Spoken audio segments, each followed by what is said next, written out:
Marriċ Malta tkun għażla sekondarja, irridu Malta li tkun soda fuq ir-rada tal-investituri madwar id-dinja. Dan qalu l-Prim Ministru ta' Malta Joseph Muscat f'intervista mal-ġurnalista tas-sit elettroniku EY, sit reputazzjoni għolja fil-qasam tan-negozju u investiment. Malta hija waħda mill-iżgħar 10 stati sovrani fid-dinja li tgawdi pożizzjoni strateġika fil-qalba tal-Mediterran. L-artiklu jitkellem dwar il-vantaġġi li toffri Malta bħat kabbir ta' esportazzjoni b'saħħitha, id-deficit li hu taħt kontroll, ir-rata tal-qatt hija madwar nofs dik taż-żona Ewropea u d-dejn bħala proporzjon tal-prodott gross domestiku huwa inqas mill-medja taż-żona Ewropea.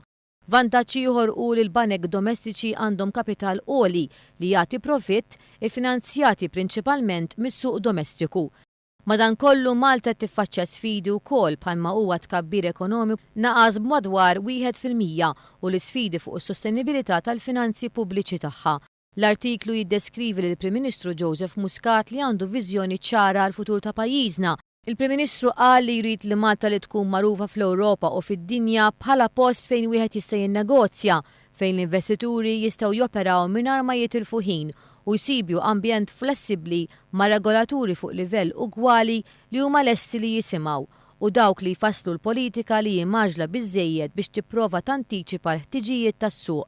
Dan biex iwassal għal titjib fil-livell tal-għajxien taċ-ċittadini fis-Ser Muscat. Il-Prim Ministru Joseph Muscat qal ukoll li l-Gvern qed jagħti priorità lill-investiment fis-settur tal-enerġija u se jagħmel riforma biex jindirizza l-ispejjeż li dejjem qegħdin jiżdiedu. Huwa qal li din l-istrateġija ta' enerġija se twassal fuq perjodu ta' sentejn għal tnaqqis ta' 25% fil-prezzijiet tad-dawl u tal-ilma, hekk kif se jsir it-tranzizzjoni miż-żejt għal produzzjoni tal-elettriku bbażata fuq il-gass. Huwa kompla jgħid li din it-tranzizzjoni li se tibbenifika kemm l-azzjendi kif ukoll lill-familji u li jwassal għal dħul aktar disponibbli. Il-Prim Ministru tenna li l-Gvern huwa attent biex jilqa' għall-isfidi tal-negozju u investiment fejn il-bibien huma miftuħin għal negozjar għaqli u li jirrendi l-valur miżjud. U għażid jgħid li t-turizmu u s-settur marittimu huma fost l-industriji ewlenin tal-Gżejjer Maltin, iżda Muscat jemmen li hemm lok biex inżidu is-servizzi marittimi.